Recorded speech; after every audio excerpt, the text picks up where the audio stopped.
Hey guys, there's a cat right in front of me.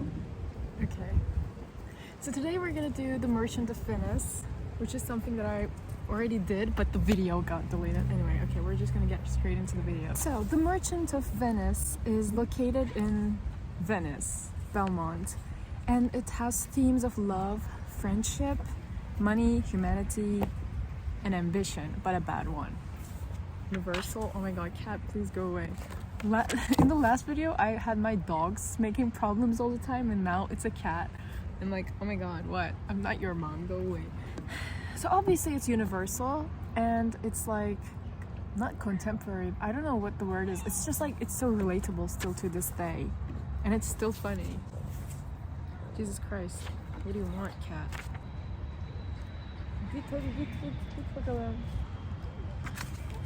So I basically really love Shakespeare's irony and sarcasm, because I think it is one of the most important things that keeps him so universal and so relatable, you know? Because it's never like, the characters are always so sarcastic. I really like that, especially Portia. Okay, so first of all, let me tell you what I love the most about this book. The cat is sleeping. Also, I cut my hair. There are two characters that I love the most in this book. One of them being Portia, obviously, which is...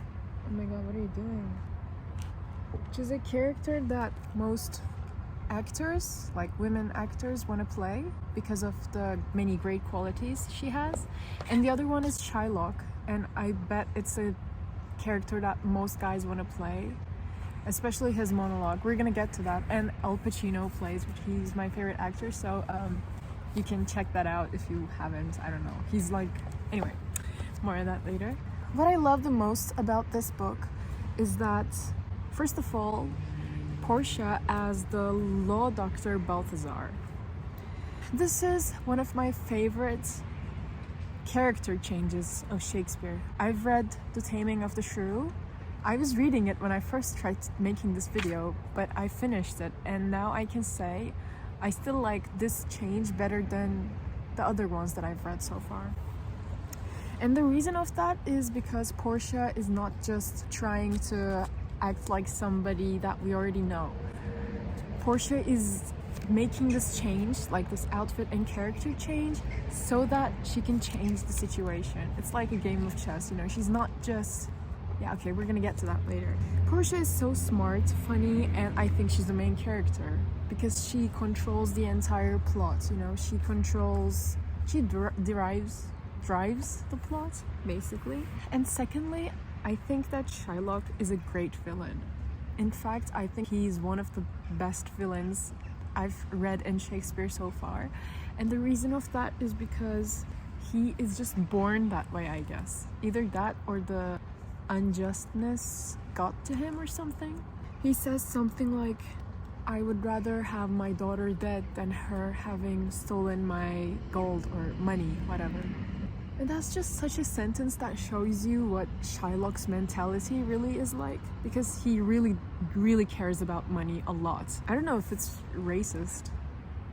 You know, Shylock is a Jew and like, anyway.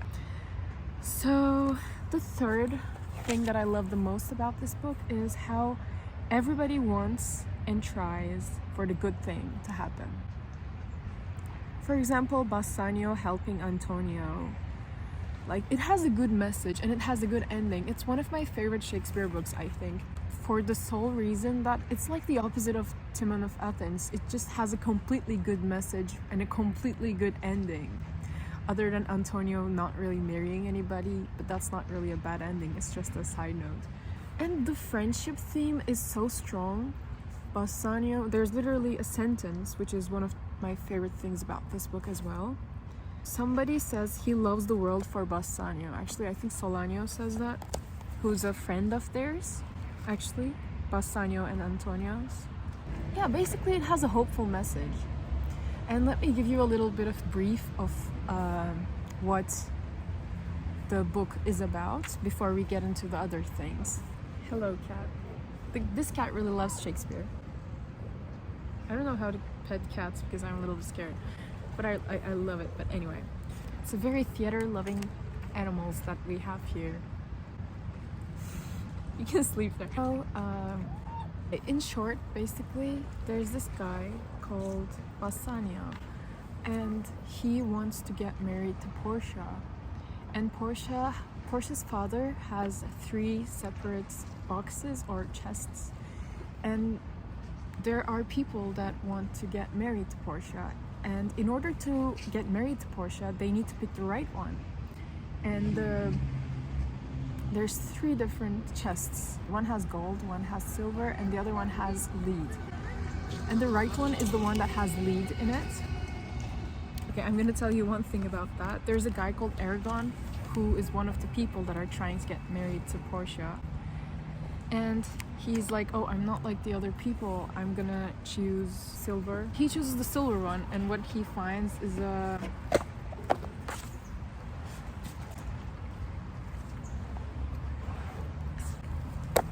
What he finds is just a, what's it called? Not a joker, like a, you know, that funny guy.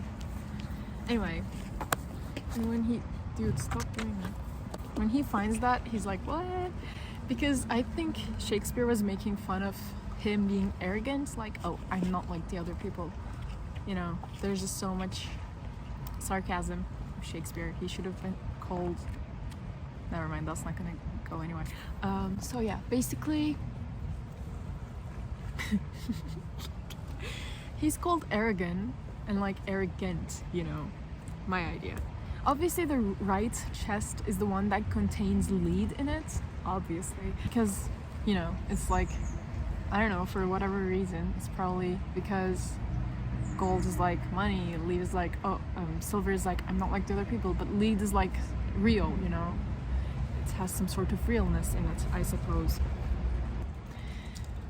Our guy Bassanio wants to try his luck with these chests so that he can get the right one and marry Portia. And Antonio is his best buddy, you know, his big bro. And he is like, okay, because Bassanio doesn't have the money to get there. And Antonio is like, I'm gonna get you this money, my friend, you know, when he comes for him to help. Reminds you of Timon of Athens, right? But no, this time everything is good. The cat is really listening. And this time, Antonio goes to Shylock, because Shylock is a Jew with money. He asks for money, and Shylock is like, I'm gonna give you money, but if you don't give it back to me in some days or something, I don't know, I'm gonna get like a half kilo of your flesh or something like that. And Antonio, believing that he will be able to get it back, he says, okay, fine. But he is not able to, and then thus we go to the courtroom, the court scene, my favorite scene of the book. Before we explain that and get to that, let's explain what happens in between, okay? So as I said, okay, I'm continuing with my points here. I really love Portia's sarcasm. Meanwhile, all these things are happening. Portia is like, oh yeah, Portia says something like, oh, when the guy, my guy Arrogant tries to open the silver one thinking he's gonna find the right thing, Portia is like, oh, you look a little bit surprised when you find what you found in the chest. And she's just making fun of him, basically. Making fun of his arrogance. Yeah, there's some not kid-friendly jokes that Solanio does for Shylock. I'm not gonna get into that very closely. One of my favorite things about this book, other than Portia and the courtroom, and thus Portia, is Shylock's monologue. Let's get to it directly. If I was a guy, I would have definitely done this monologue. I might still do it, who knows. This is so good. You know what? I actually kind of thought about doing this right now. He's basically saying like, I'm a Jew. Doesn't a Jew have eyes? Doesn't a Jew have hands? Doesn't a Jew have organs? Like, you know, excitement. Don't we get tickled if you tickle us? You know? And don't we get revenge if you make us mad or something like that? And basically he's making us empathize with being a villain. I don't mean being a Jew, I mean being a villain, because he is a villain, completely not related to the fact that he's a Jew. Just get that straight. The character Shylock is trying to make us empathize with him for his anger, for the way that he's acting, you know, and it's so strong. He's saying like, some guy Solario is like, why do you want to get his flesh? And he's explaining. He's saying, because of this, because I've been through this, and you're Christian, but it doesn't matter. You know, he's trying to just say we are the same. We are both people at the end. Even though it's really strong, and even though Shylock is just like a very selfish, mean, money-loving guy, it's still strong, because if a villain is able to make you empathize with him, then either there's some serious human element in him, or it's just really strong. I don't know. So when we go to page 80. Okay, so now I'm gonna tell you why I love Portia after telling you why I love Shylock. Even though they're completely opposite characters, I love them both. And Portia, this is in the third act and the second scene. Portia is talking to Bassanio, and she's saying something like, a voice in my head, but it's not love. And I think that's really sarcastic and funny. She is honest, she is funny, she is smart, and she's young, and she's so understanding. Like, I feel like what a guy would love the most about a character like Portia, just saying from a guy's point of view, is that she's so understanding. She gives money to save their friendship, save their friend, and she is understanding about the fact that Bassanio has to help him in everything. You know, she's very understanding. Still, she still sees herself, even though she's so smart, and we're gonna get to the courtroom, which is an entire deal on its own. She still sees her partner above her because of the fact that she's a woman, which is something completely related to the time. It's not, obviously it's not actually like that. It's just the way people saw each other, because she doesn't have education or something like that. Yeah, she's just like being humbly saying, I have no education, but she's still really smart. I mean, I bet if she had that education, she'd be smarter than all of them. I think she still had some education secretly. Even though she's very understanding, she still lies, acts like someone else, jokes around, mocks people in a sarcastic way, and all that stuff. So those were all my notes, and now I'm gonna go off the book and tell you guys about the court scene. Act 4, Scene 1, the court scene. Let me tell you in summary what happens in this wonderful court scene. Obviously, these videos have spoilers, but if you want to know what happens in this scene, I highly recommend you to read it before you listen to this or watch it. I don't know, because it's really smart and it gets you. So they ask this law doctor Balthazar to come, which is actually secretly Portia, just changing her character and clothes and acting like this guy. And her friend and her helper is also changing and acting like a lawyer. Basically what happens is, first of all, she asks them to explain, what is this deal? Shylock explains the deal. Then, or the Duke, I don't know. The deal is explained, and Portia is like, wow, this is an interesting case, but it goes with the laws of Venice, so okay, I'll take it. And then Portia has this speech of mercy, telling that mercy is not forced, mercy cannot be forced. It should come like the rain, and it shows that you have some sort of power, because think about it, in nature there is mercy. You know, when someone is too strong and you can like easily get it, you just give mercy on them. That's a very important thing. Portia's monologue.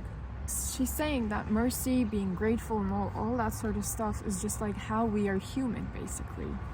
And she just says, like, even if you don't want to do this, no one can force you. And then Shylock is like, I want this to go the way it was planned. And then they continue. And Portia, on purpose, acts like she's on the side of Shylock. You know, she's like, oh, it's a Venice law. This was made in this way. The case was made this way. You made a deal. And Shylock is like, wow, that's such a dynamic, like, you know, a wise person or something. However, Portia, being Portia, not Balthazar, had given them 3 times the money that Antonio owed Shylock. You know, it's Bassanio and them. And Bassanio is saying, I'm willing to give you 3 times of the money, but Shylock just wants flesh, you know, because Shylock's Shylock. And Portia just calmly listens. She just observes. And then when Shylock says, I want what's mine, Portia's like, okay, then fine, go ahead, make your knife ready. Shylock's like, wow, such a great lawyer. Portia says, okay, you have a surgeon too, right? Because, you know, what if something happens to him? Shylock's like, is it in the deal? And Portia's like, no, but like it's human, you know, so you should do that. Shylock's like, I can't find it. That's not in the deal. And I'm not gonna just get into too much detail, but basically Bassanio is like trying to save Antonio, saying, I would give up everything I have, even my wife. And Portia's like, I don't think your wife would like it if she heard you say that, because she's hearing him say that. Yeah, that's funny. Just when Shylock's about to cut the thing, Portia's like, wait a minute, one more thing. Go ahead, cut it, but if you spill one Christian blood, in the laws of Venice, all of your properties will be given to the government of Venice or something like that. And Shylock's like, what? Is that real? When that happens, Shylock says, okay, then just give me 3 times of my money and I'll accept it, fine. But Portia's like, wait a minute, you were trying to kill him. Like, you just showed us that you were trying to kill him, and that you're not going to get away with that, you know. She doesn't say that, but she's like, because of this, she says, oh my god, she says the Jew needs justice or something like that. Says, no, you need to do the blood, but if you do that, if you kill him, you're gonna die. You're gonna be killed because you killed him, you know, on purpose. And basically Shylock is just like not knowing what to do at this point. And then Portia says, she's like, why are you stopping? Go take what's yours. And Shylock is like, but just give me the money and I'll go. And Portia's like, no, you just did not want that, remember? And you have to do what's said on the on the thing. And now the other guy's like, wow, that's such a real Danielle, and that's just funny. Shylock is like, can I just not get my money back? And Portia's like, no. Basically, Portia gets him into a position where he can't get anything and he has to give things back. She's like, because you did this, you're gonna give every single thing you own, half of it to Antonio, and the other half is for the government. And you're gonna ask for mercy or something like that. She's just playing with his pride. She does not even stop there, oh my god. Then Antonio is like, I have some things to say too. Some of his money is gonna go to the guy that stole Shylock's daughter. They're happily married, by the way. And he's gonna become a Christian. You know, Shylock's gonna become a Christian. So Shylock's not gonna have any money, not a daughter, not even his own religion. So he's just robbed out of everything he has because he did not show mercy. So basically that speech is, yeah, the whole thing. Sorry, I really had to explain the court scene because it's so vital in this play. I love this play. And it's just so positive. I really love The Merchant of Venice because it's like, it's such a classic, you know. I mean, it's not a tragedy and it ends well. It has a good message. It gives you, you know, like, don't, you know, be merciful, man. Don't be like that. And it has great villains and everything. Yeah. Thank you guys for watching this video and hope to see you in the next Shakespeare video.